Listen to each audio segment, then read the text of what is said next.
folder bisnis. Berternak kambing menjadi usaha yang paling digeluti masyarakat akhir-akhir ini. Prospek kerjanya bagus dan sangat menguntungkan loh. Terlebih lagi dengan berkembang pesatnya usaha kuliner, yang mana susu dan daging kambing ini menjadi bahan utamanya. Namun, sebelum memulai usaha berternak kambing, ada beberapa hal nih yang perlu kita perhatikan. Jangan sampai alih-alih mendapatkan keuntungan, justru malah kerugian yang kita dapat.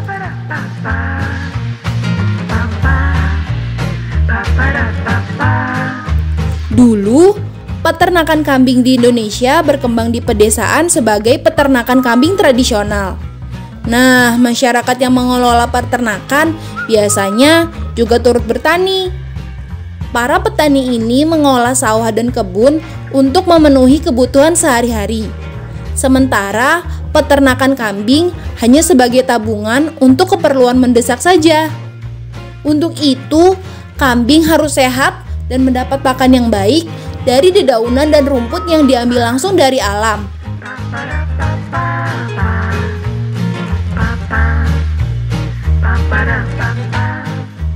Perlu dipahami bahwa dalam memulai usaha tentunya tidak ada jaminan untung 100% ya.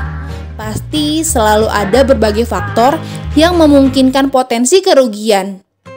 Seperti rendahnya permintaan atau overproduksi yang kemungkinan menyebabkan turunnya harga kambing. Belum lagi beberapa persoalan utama yang kerap muncul dalam usaha, seperti ternak yang tiba-tiba mati, indukan tidak produktif, anakannya mati, suplai pakan tidak mencukupi, serta harga pakan yang sering kali naik. Maka, sebelum memulai usaha berternak kambing, ada beberapa hal umum yang harus dipertimbangkan.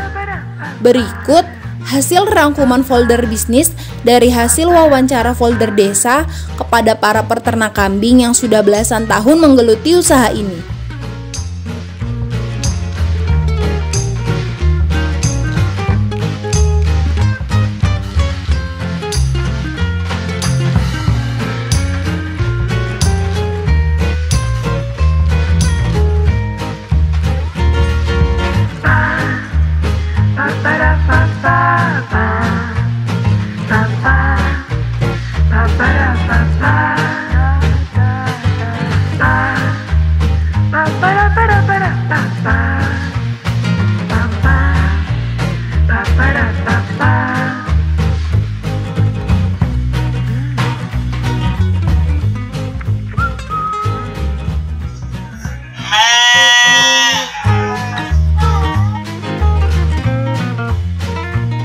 Pertama, ketahui apa saja yang bisa menjadi pakan kambing. Pakan alias makanan kambing yang banyak diketahui orang adalah rumput.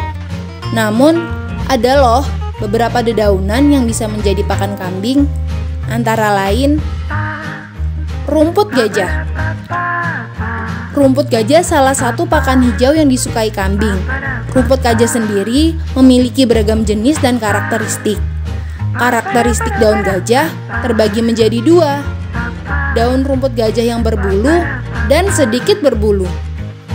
Beberapa rumput gajah yang disukai kambing antara lain pakcong. Pakcong memiliki karakteristik seperti rumput gajah pada umumnya. Tingginya bisa mencapai 3 meter, berbatang tebal dan keras, daun panjang, dan dapat berbunga seperti es lilin. Pakcong memiliki sedikit bulu pada bagian daunnya. Kinggrass memiliki bentuk seperti pakcong, namun hampir memiliki bulu pada setiap bagian daunnya. Daun kinggrass sendiri sebenarnya disukai kambing. Hanya saja, kadangkala bisa menimbulkan luka pada mulut kambing. Nah, untuk meminimalisir hal ini, daun kinggrass perlu dilayukan terlebih dahulu selama 2 hari sebelum dikasihkan sebagai pakan kambing. Rumput gajah mini atau odot. Ini merupakan rumput gajah yang tingginya hanya sekitar setengah meter. Odot merupakan salah satu pakan hijau yang disukai kambing. Rumput odot kaya akan serat dan protein yang berfungsi untuk mempercepat pertumbuhan kambing.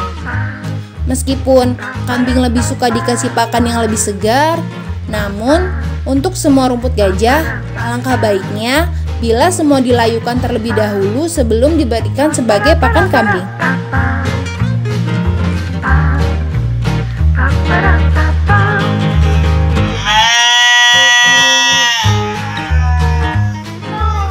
Indigo Vera. Tanaman Indigo Vera tergolong sebagai tanaman leguminosa kelompok kacang-kacangan. Tanaman ini bisa ditanam pada lahan kurang subur dan tanah pada musim kemarau loh. Pertumbuhannya juga begitu cepat. Pada umur 12 bulan saja, tanaman Indigo Vera bisa mencapai 2 meter. Daun Indigo Vera merupakan hijauan makanan ternak yang sangat berpotensial. Kandungan proteinnya sangat tinggi, bisa mencapai 21 hingga 24%, sehingga cocok untuk menggemukkan kambing.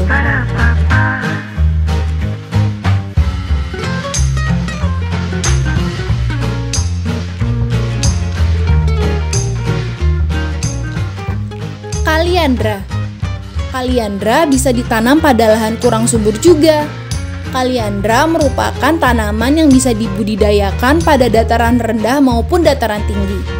Tanaman ini mampu tumbuh hingga ketinggian 1.500 meter di atas permukaan laut.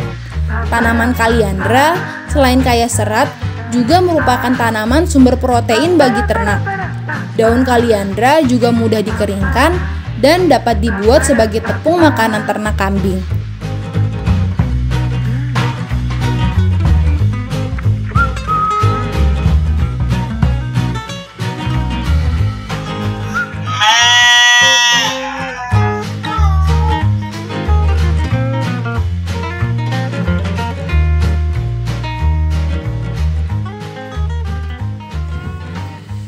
Daun singkong. Daun singkong memiliki kadar protein yang cukup tinggi mencapai 16%. Ini sangat baik untuk menambah bobot kambing.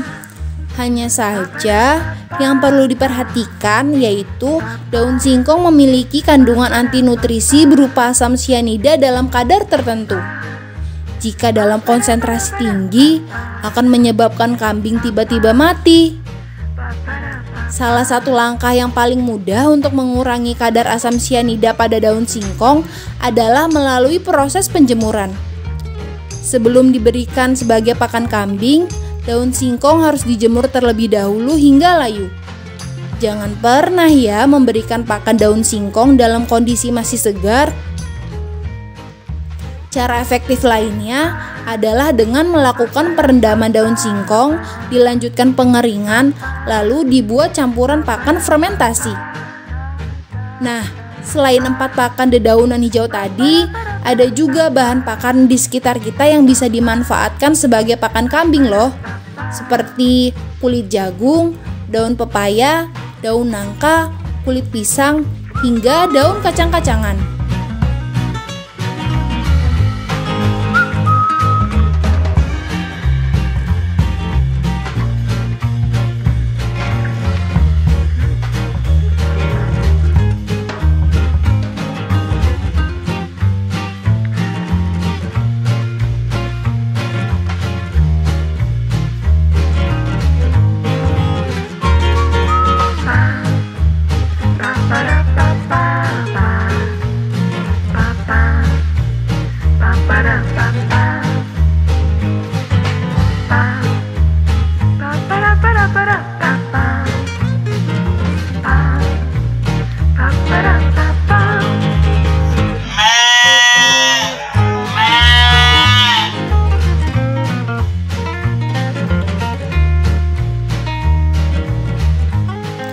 Bank pakan.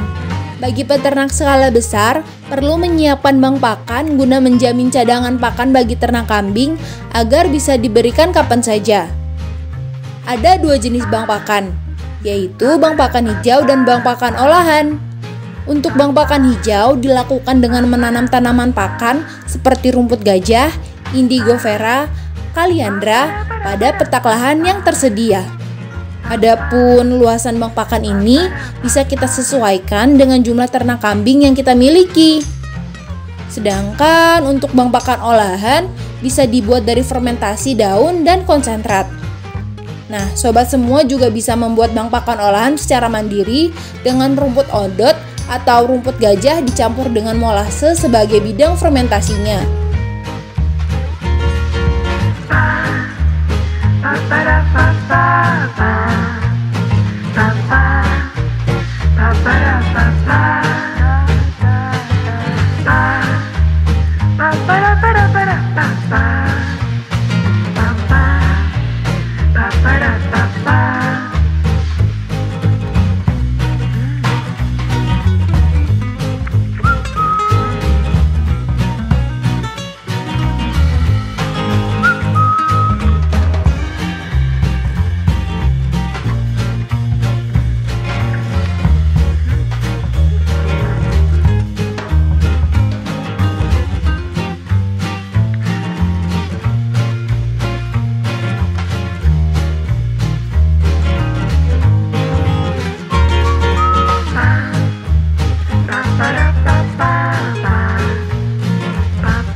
Selanjutnya, kebersihan kandang.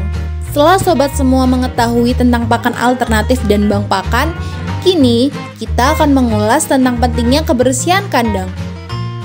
Sebagai peternak kambing, sangat penting nih bagi kita untuk memperhatikan kebersihan kandang. Karena kandang yang bersih akan membuat kambing hidup dengan sehat. Kambing yang sehat akan mengalami proses tumbuh kembang yang baik seperti yang kita harapkan. Kandang ternak kambing yang dapat kita buat berupa kandang panggung dengan lantai yang memiliki celah. Nah, tujuannya agar kotoran kambing bisa langsung jatuh ke bawah tanpa menempel di lantai. Meski begitu, sobat semua perlu untuk memperhatikan kebersihan kandang minimal 2 hari sekali. Pastikan bahwa tidak ada kotoran yang menempel di kandang. Jika ada kotoran yang menggumpal, ini bisa jadi diindikasi kambing mengalami mencret. Anda harus terus sering memantau kesehatan kambing ini ya. Jika masih terdampak mencret, maka berikan beberapa lembar daun jambu sebagai obat diare untuk kambing. Sobat semua perlu memperhatikan kotoran kambing yang ada di bawah kandang minimal sekali dalam seminggu. Jika sobat semua memiliki kambing lebih dari 5 ekor, sebaiknya lakukan pengecekan setiap 2 kali seminggu agar kotoran tidak menumpuk dan mengeras di tanah. Jika sobat semua ingin memanfaatkan air seni maupun kotoran kambing, maka peternakan harus memodifikasi kandang kambing dengan memasang lembaran seng secara miring di bawah lantai kayu. Gunanya untuk mengalirkan air seni ke bagian talang yang dipasang di bawah seng di luar kandang. Demikian beberapa tips dari kami yang sobat semua bisa praktekkan. Semoga usaha ternak kambing sobat semua dapat berjalan dengan baik dan menguntungkan. Sampai jumpa.